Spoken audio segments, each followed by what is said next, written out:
in this world. There are a lot of things that are beyond our control. But what you do have control over is how you react to whatever happens in your life.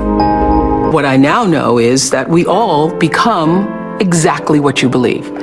So if you believe that you can do all things because you have been endowed by a power from on high, given to you by the grace of God, if you believe that, you walk into the world understanding that whatever problems you may encounter, you still have God to lean on. As I grew, my perception and understanding of what God means grew with me. I expanded my view of what it means to be a citizen of the universe, to be a part of the energy field that is omnipotent, omniscient, all-knowing, and all-present in all things. And so my confidence comes from knowing that there is something greater than myself, that I am a part of and is also a part of me. I call that God, but I do nothing without that understanding. How I think one masters one's life is to understand that you are co-creating that life with the ultimate creator. Not understanding that puts you at your own pitiful, meager little will. And everything is left up to you. And you can't do it. You cannot survive in this world by yourself, just believing in yourself. You're not big enough to do it. I'm not big enough to do it. Nobody's big enough to do it. You have to understand that your very presence here as a human being on earth came from something greater than you. And not just your parents who wanted to have a child. The fact that that egg was hit by that particular little sperm in that particular moment, and you were created. Wow. How amazing is that? Of all the different choices that had to happen in order for you to be here now. What a celebration that is. So when you recognize the mystery of that creation, all the circumstances that had to configure and reconfigure themselves, all the questions that we don't have answers to, you have to know this: the fact that I'm here matters. And the fact that you're there matters. This is no accident. None of us are. When you do well, people notice. When you do your best, people notice. And so wherever you are, always do your best, and doing your best puts you at the next level. Nothing about my life is lucky. Nothing. A lot of grace, a lot of blessings, a lot of divine order, but I don't believe in luck. For me, luck is preparation, meeting the moment of opportunity. There is no luck without you being prepared to handle that moment of opportunity. And so what I would say for myself is that because of my hand in a hand and a force greater than my own, I have been prepared in ways that I didn't even know I was being prepared for. And the truth is, for me and for every person, every single thing that has ever happened in your life is preparing you for the moment that is to come. A lot of people don't know their purpose. And if you don't know your purpose, your immediate goal is to figure that out, because otherwise you're just wandering around here. So the moment you can figure out what it is you're supposed to be doing, the sooner you are able to get about the business of doing that. The universe speaks to us always, first, in whispers. And a whisper usually in your life feels like, that's odd. Or, that doesn't make any sense. Or, is that right? It just really feels like that. It's that kind of subtle. And if you don't pay attention to the whisper, It gets louder and louder and louder. And I say, it's like getting thumped upside the head. You don't pay attention to that. It's like getting a brick upside your head. You don't pay attention to that. The brick wall falls down. Life is about growth and change. When you are no longer doing that, that is your whisper. That is your whisper that I am supposed to do something else. I am interested in seeing what the rest of the world has to offer me. Anybody pretending to be anything other than who you really are, you will never, ever reach your personal potential. You cannot do it. I have known for a very long time that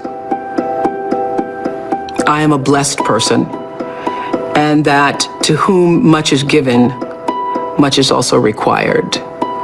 That you can't have all of this and not use it for something that is for the greater good. Your intention rules your life and determines the outcome. Every time it would happen, I would say to my team, well, it doesn't matter, because every season somebody else was coming out. One talk show, two talk shows, three talk shows. There have been over 100 talk shows since we started. But every time I would feel like, all right, got to step up our game, got to step up our game. The way you step up your game is not to worry about the other guy in any situation, because you can't control the other guy. You cannot control the other guy. You only have control over yourself. So it's like running a race. The energy that it takes to look back and see where the other guys are takes energy away from you. And if they're too close, it scares you. So that's what I would say to my team all the time. Don't waste your time in the race looking back to see where the other guy is or what the other guy is doing. It's not about the other guy. It's about what can you do. You just need to run that race as hard as you can. You need to give it everything you've got all the time for yourself. For yourself. What I know is you got to take responsibility for the space you hold here. And understand that the third law of motion, which says for every action, there's an equal and opposite reaction, that is my religion. That is the fundamental construct of my religion. And by that, I mean, I know that every thought that I think, every thought that I have that moves into action is going to create an opposite and equal reaction. So everything that I put out into the world is going to come back. It's the golden rule on steroids. The golden rule on steroids. It's true that as you do unto others, they will do unto you. It's already done. There's an energy field, there's an energy flow that I strongly feel in my own life. And I know lots of other people who do. You're either in flow or out of it. And if you're in flow, it's like this. It's like this. All the time. It's like this. It's like flowing with the stream. And the flow is in direct proportion to the center of yourself, where God abides, where universal energy abides, where the divine within you abides. How far you are from the center, from the divineness of yourself, from your connection to source energy, that which created you, is how out of sync you are with your life, regardless of what you call it.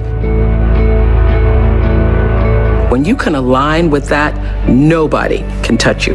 Gary Zukov calls that authentic power. In his book, Seed of the Soul, he says, when your personality comes to serve the energy of your soul, that is authentic power. And that's the only real power there is, because you're going to lose everything else. I don't care how beautiful you are. One day, your breasts are going to sag and your eyes are going to bag and you're not going to be as beautiful. And it doesn't matter how much Botox and how many times you get yourself pulled up and how many hairdos and how many makeovers or what you do, you know, that doesn't last. It's just like the most beautiful flowering tree. Everything passes in its time. It doesn't matter how much money you have, how much power you have, how high you sit on the Forbes list, how many times you make the most influential list. All of that changes. All of that changes. But what is real, what is lasting, is who you are and what you were meant to bring. What is the gift you were meant to give? And nobody can take that away from you. My life is fueled by my being. Yep. And the being fuels the doing. So I come from a centered place. I come from a focused place. I come from compassion. It's just my nature. I come from a willingness to understand and to be understood. Right. And I come from wanting to connect. I mean, the secret of that show for 25 years is that people could see themselves in me. All over the world, they could see themselves in me.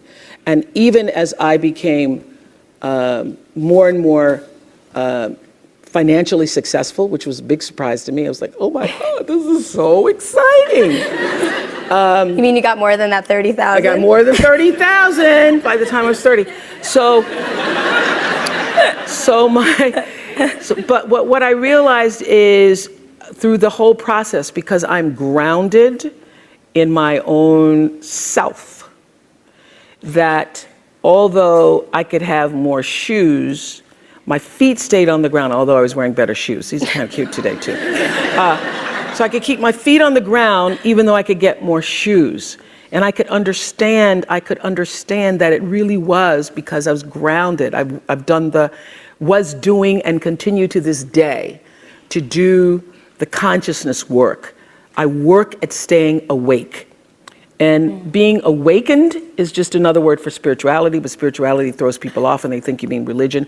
When I was hiring people for my company for looking for presidents, when people would come in, I'd say, tell me, what is your spiritual practice? And literally would throw, people would go, well, I'm not religious. Or I said, I didn't ask you about your religion. I asked you what's your spiritual practice. What do you do to take care of yourself?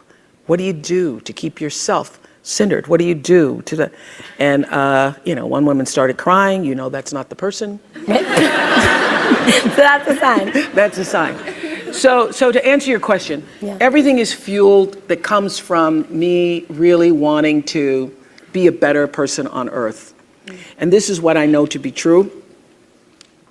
The reason why the show worked is because I understood that audience, my viewers, the people who watched us every day and would come and just like you all did, get tickets, and they would come with their family. You all just came across campus, but that's good too. But people would come from all over the world just to be there with their aunts and their mothers, and they'd come with their cousins, and there'd be a few men in there going, what the hell? How did I do this? Or saying, well, I went to Oprah with you. I went to Oprah.